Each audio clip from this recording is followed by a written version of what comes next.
Ang matatandaan ko po kay Nanay Dita ay siya po ang palaging sumusundo at nag-aakit kay Keno. So yun po yung aking naalala, no? Kasama yung kanyang lolo noon. So minsan kwento ako si Nanay Dita at marami siyang sinasabi tungkol po kay Keno.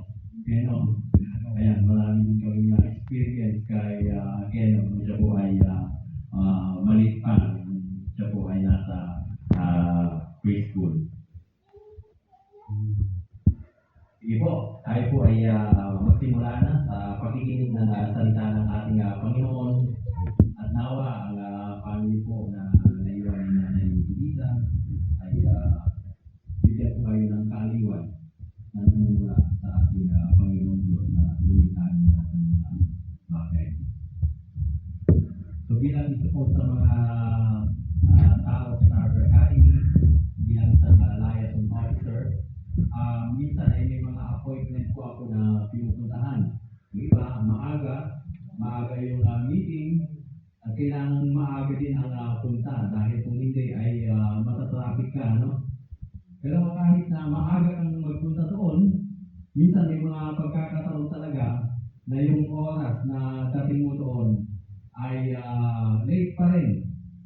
So ganyan po ang mga tao, no? May mga gusto silang mangyari sa kanilang buhay, may mga lugar sila na pupuntahan, pero yung actual na oras na gusto nilang makarating po doon ay hindi po nagiging realistic, ano?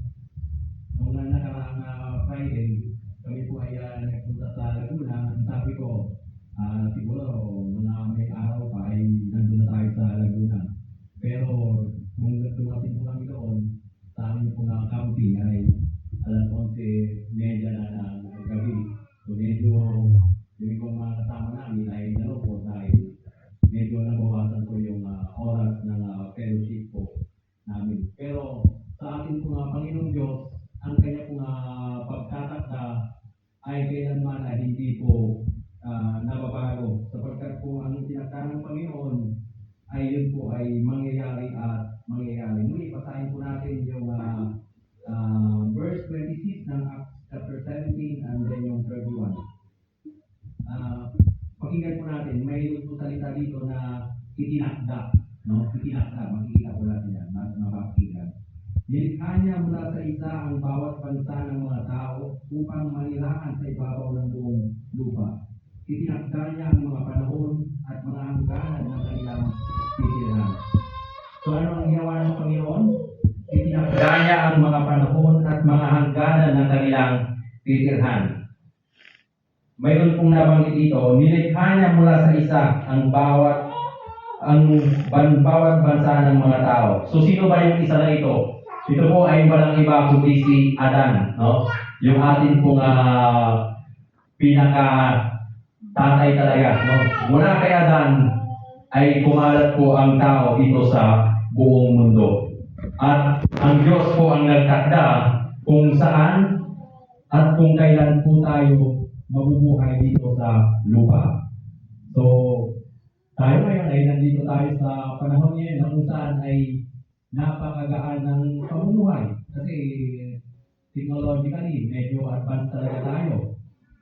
No? So, dito tayo itinakda ng Panginoon na mabuhay. Hindi tayo itinakda na mamuhay noong panahon ng mga Kastila. Sapagkat noong panahon ng mga Kastila ay medyo mahirap ang buhay ng mga pagkaraniwang tao. Diba? May mga pulo i-servisyo na kung saan ay pinipwesta yung mga tao upang sila po ay magtrabaho. No? Yung mga lola natin ay tinakda ng Panginoon na maranasan po nila yung panahon ng mga Amerikano at panahon ng mga Hapon na kung saan ay talagang nagtatago sila dahil ang mga sundalo po ay sumasalakay sa mga bahay-bahay at sila po ay pumapatay. So yan po ang makikita natin na unang pagtatakda ng ating Panginoong Diyos. Siya pala ang nagtatakda kung saan tayo mamumuhay. Dati, nandun kami sa Pangasinan, and then Nueva Ecija, and now ay nandito kami ngayon sa bayan po ng Imos. At maging yung pagkakaupo niyo po dyan, yan din po ay pagtatakda ng ating Panginoon. So hindi po aksidente na kayo po ay nandito, bagkos ang Diyos po ang nagtakda na kayo po ay nandito upang makapakinig ng salita ng ating Panginoon. No? Mayroon isang mayamang babae. Gustong-gusto niyang makapunta ng Amerika. So mayaman, mayroon siyang mga lupain, may mga sasakyan, may mga savings account. Kaya ang sabi niya, naisip niya, wait, check na papasa na ako pagka nagpa-interview ako sa US Embassy. Kasi usually ito naman ang tinitignan, di ba? Ari-arian, sasakyan, matabang bank account. Kaya siya ay confident na nagpunta, bumili ng application form sa BPI, and then nag-set ng appointment para ma-interview ng consul sa US Embassy. And then, nung siya po ay in-interview na ng consul, ano ang sabi ng consul? Sorry, hindi ka pumasa. So, kahit na gustong-gusto niya, pero dahil itinakda ng Panginoon na hindi siya makaapak ng Amerika, ay talagang hindi po siya makakaapak ng bansang Amerika. Here comes naman. Kasi meron siyang katulong. At gusto rin niya makapunta ng Amerika kasi simula bata pa lang ay pangarap na niya na talagang makarating ng Amerika. So ginawa din niya yung mga proseso, naghanda rin ng dokumento at nagpa-appoint. No? Nagpa-appoint ng interview sa US Embassy. Okay, so nagkaroon ng interview. Tinanong siya ng consul bakit niya gusto magpunta ng Amerika. Nasabi niya lang, I love America. I want to go to America. So anong sabi ng consul? Approve. Adi, binigyan siya ng visa. So, yan po yung pagtatakda ng ating Panginoon. At alam ko na mayroon pong ganyang mga kwento na napapakinggan po kayo. Na gustong-gusto na pumunta ng ibang bansa kahit na capable ay hindi po napapayagan na makapunta sapagkat itinakda ng Panginoon na hindi po siya makapunta ng ibang bansa. So, bakit tayo nandito sa Pilipinas at wala tayo sa Africa na kung saan ay mainit, madisyerto at yung iba ay walang tubig? Diba? At bakit tayo nandito at hindi sa Canada na nagyayelo ngayon, napakalamig, parang minus 50 Celsius yung klima. So napakalamig. Kaya sabi ko kay Mrs. Kasi from the very young age ko ay talagang plano ko na rin na magpunta ng Canada. Pero hanggang ngayon po ay hindi pa inaalam ng Panginoon sapagkat maaari ang kanyang pagtatakda ay talagang dito po ako sa bansang Pilipinas. At sa kalaman ng lahat, twice na rin po akong na-deny sa US. Nag-interview na po tayo ng 2 beses at pala pong deny. Ano po? So yan po ang pagtatakda ng ating Panginoong Diyos. Ang unang pagtatakda, no? Ang Diyos po ang nagtatakda, ang nagdetermine kung saan po tayo titira dito sa mundong ibabaw. At hindi lamang mga tao, maging ang alon po ng dagat. No? Yung alon ng dagat, ang Diyos din po ang nagtatakda. Sapagkat kung hayaan ng Panginoon na yung alon ng dagat ay kung saan na lang mapunta, siyang ang mangyayari, baha sa buong Pilipinas. So, maging yung mga inanimate things, yung mga walang buhay, ang Diyos din po ang nagtatakda. Pangalawa po natin makikita na itinakda ng ating Panginoong Diyos ay mababasa sa Hebrews chapter 9, verse 27. Hebrews chapter 9, verse 27. At ito po ang sabi ng salita ng ating Panginoon.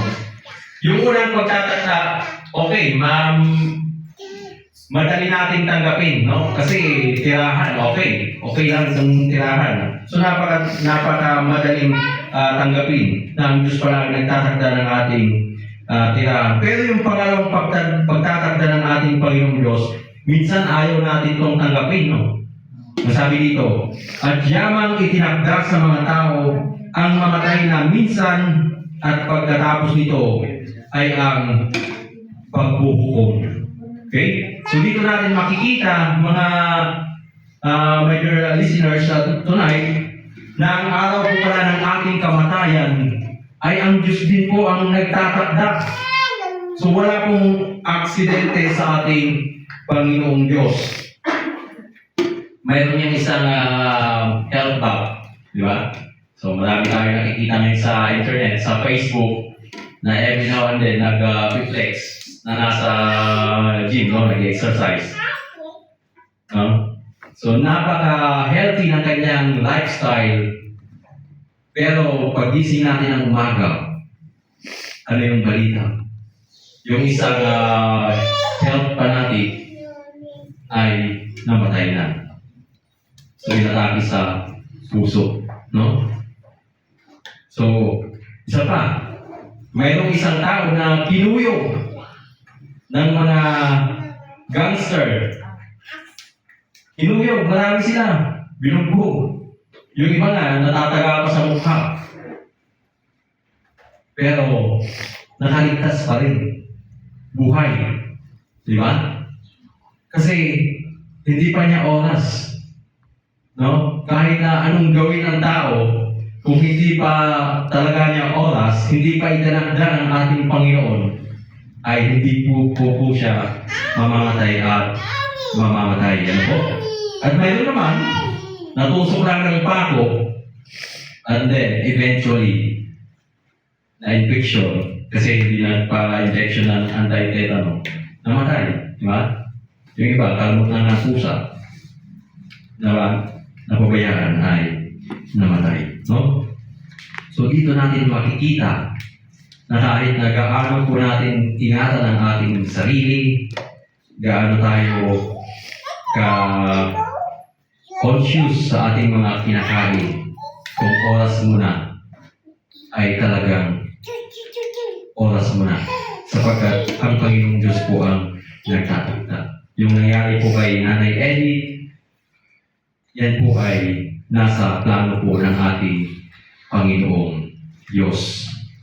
At para sa ating lahat, tayo po, one of these days, ay magagaya po kay Nanay Edith. Yan po isang katotohanan na kailanman ay hindi po natin pwedeng i-deny, hindi natin pwedeng pagtakpan, sapagkat ang salita mismo ng ating Panginoon ang nagsasabi na ang haba ng ating buhay ay ang Diyos po ang nagtatakda, no?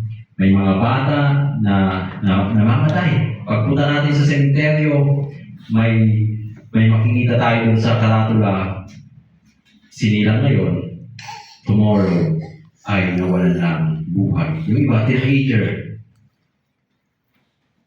So, yan po yung mga katotohanan na atin pong makikita sa salita ng ating Panginoon. Maging ang araw po pala ng ating kamatayan ay hawak ng ating pong Panginoong Diyos. Pangalawang pagtatakda, medyo mahirap tanggapin, pero katotohanan na dapat po natin tanggapin. Ang tanong, handa ba tayo na umanaw dito sa mundong ibabaw? And this leads us to the third appointment or pagtatakda ng ating Panginoong Diyos. At ito po yung dapat nating paghandaan, yung pangatlong pagtatakda ng ating pong Panginoong Diyos. Sabi po dito sa verse 31, sapagkat itinakda niya ang isang araw kung kailan niya hahabulan ang sanlibutan, ayon sa katwiran sa pamagitan ng lalaking kanyang itinalaga, at tungkol dito ibinigyan niya ng katiyakan ng lahat ng tao, ng kanyang muling buhayin siya mula sa mga patay. So ito yung pagtatakdang pangatlo ng ating Panginoong Diyos. After death ay mayroon pong paghahatol na mangyayari. At yun po yung dapat na paghandaan po ng bawat isa sa atin na nandito pa po sa ibabaw po ng lupa. Gaano tayo kahanda na pumanaw at lumisan dito sa mundong ibabaw. Sapagkat sinasabi dito, sapagkat itinakda niya ang isang araw kung kailan niya hahatulan ang sanlibutan. At bakit hahatulan ang sanlibutan? Okay? Bakit hahatulan ang sanlibutan? Sapagkat ang lahat po ng mga tao ayon sa Biblia mismo ay makasalanan. Dahil sa kasalanan ni Adan, nadamay po tayo sa kanyang kasalanan. At dahil dyan, ang paghahatol po ng Panginoong Diyos ay kanya pong igagawan. Ano po? Kung titignan po natin yung 10 utos ng Diyos, alin ba doon yung perfectong nasunod po natin? No?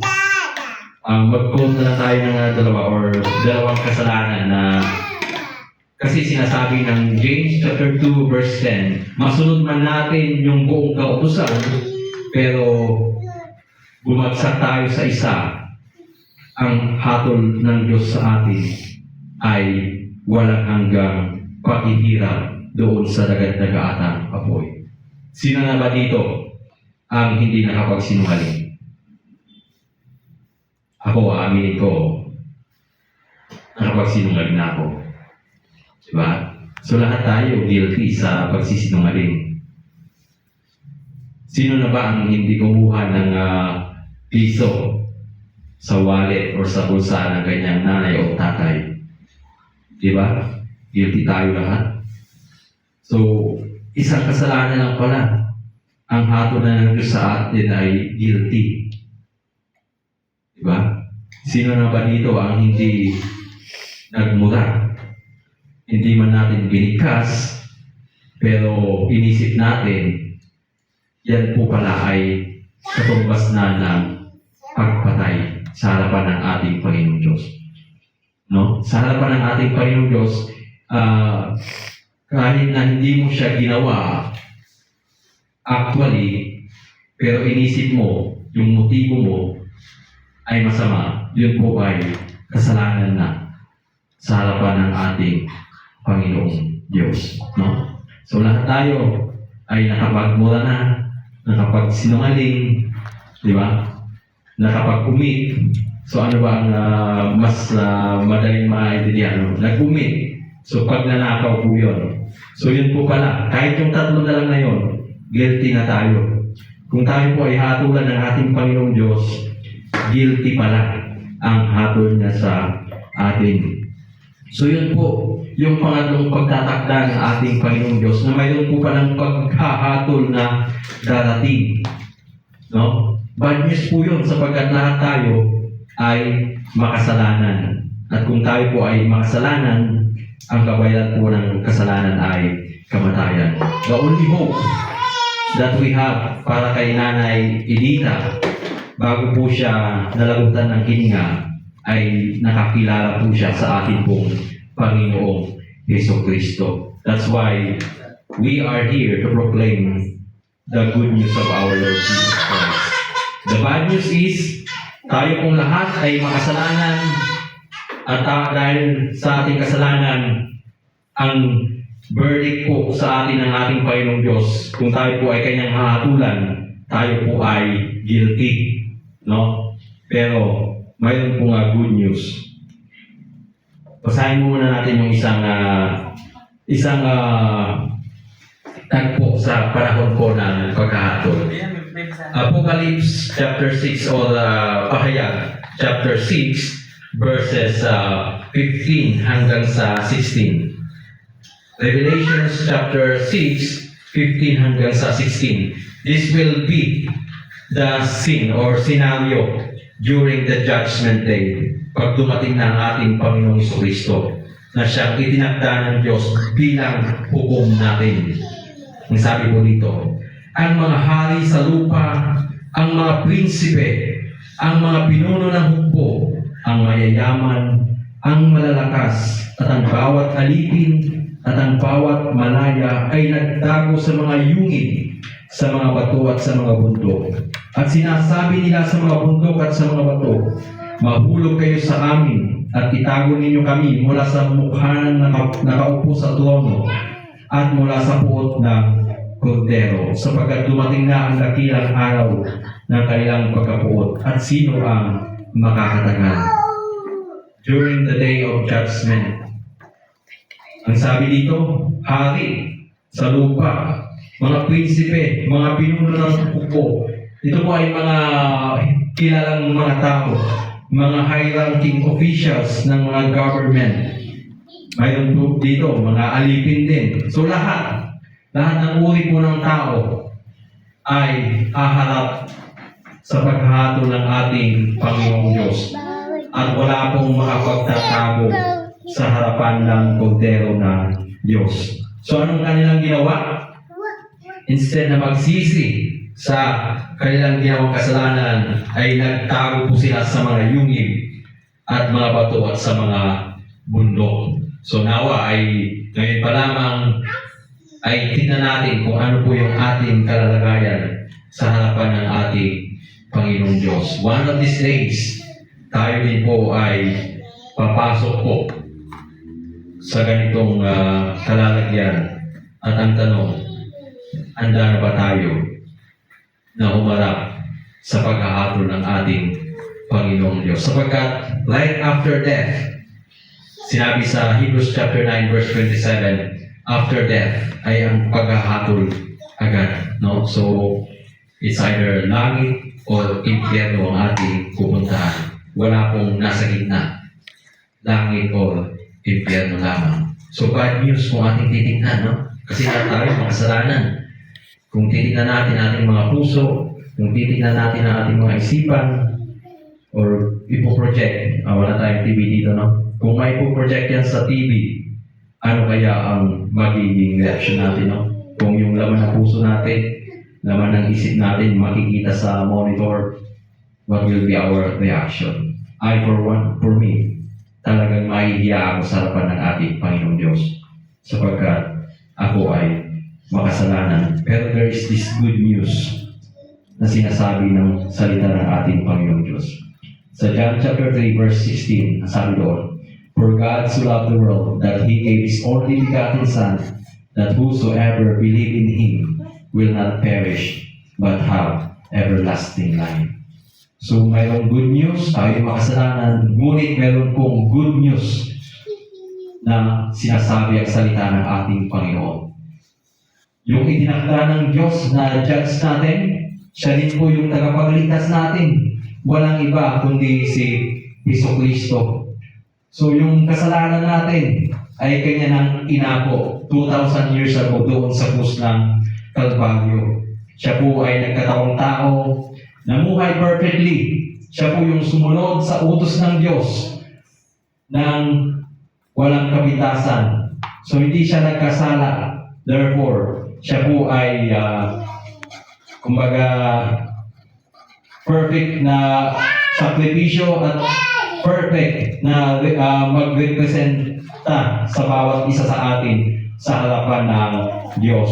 Siya po ay tao, nagkatawang tao po siya, mayroong laman, mayroong dugo, at ang dugo po na ito ay banal na dugo na umagos doon sa krus ng Kalbaryo upang ang lahat ng ating mga kasalanan ay linisin at tubusin tayo mula sa pagkaalipin ng kasalanan. So that's the only confidence that we have, na kung tayo po ay magtiwala doon sa natapos na ginawa ni Jesucristo, tayo man ay mamatay, tayo man ay kunin ng Diyos.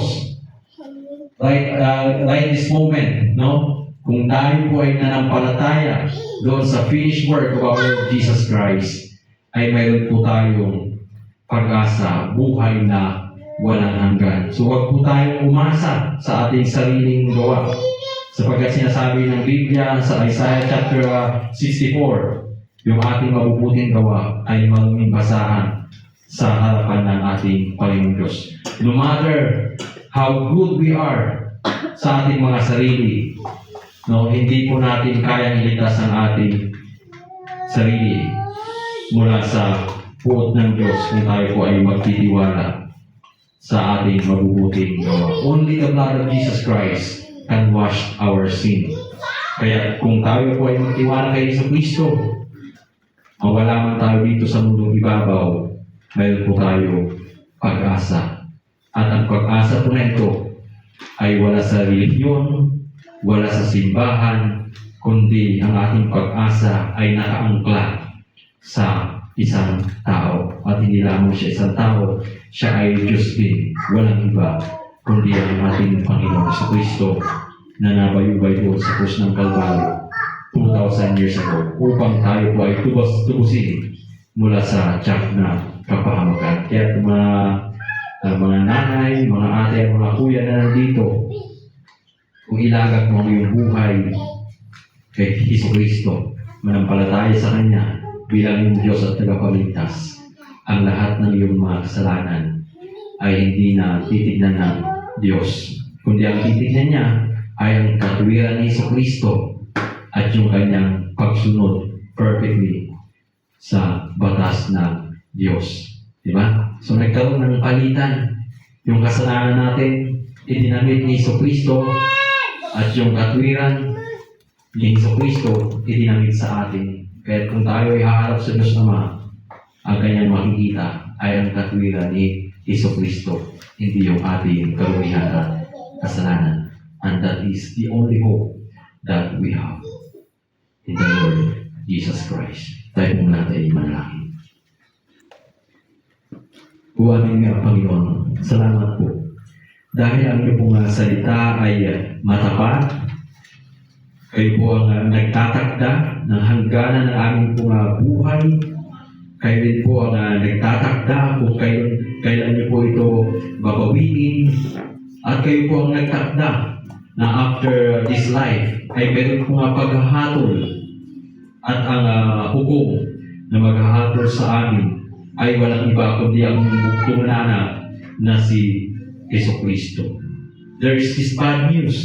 Kami lahat ay makasalanan at ang kabayaran ng kasalanan ay kamatayan. Kamatayan doon sa dagat-dagatang buhay. Ngunit hindi niyo po iiwan ang inyong pong mga tao sapagkat sa kabila ng masamang balita na ito ay mayroon pong good news sapagkat ang hukom na inyo pong itinalaga ay siya rin namin pwedeng malapitan. Walang iba kundi ang aming pong Panginoong Jesucristo. At nawa sa pamagitan ng inyong pong banal na Espiritu sa gabi po na ito, na ang lahat ng mga nakapakinig ng inyong pong salita, nawa ay hindi sila mag-delay pa sa kanila pang paglapit kay Jesucristo at makita po nila ang kanilang pangailangan ng tagapagligtas.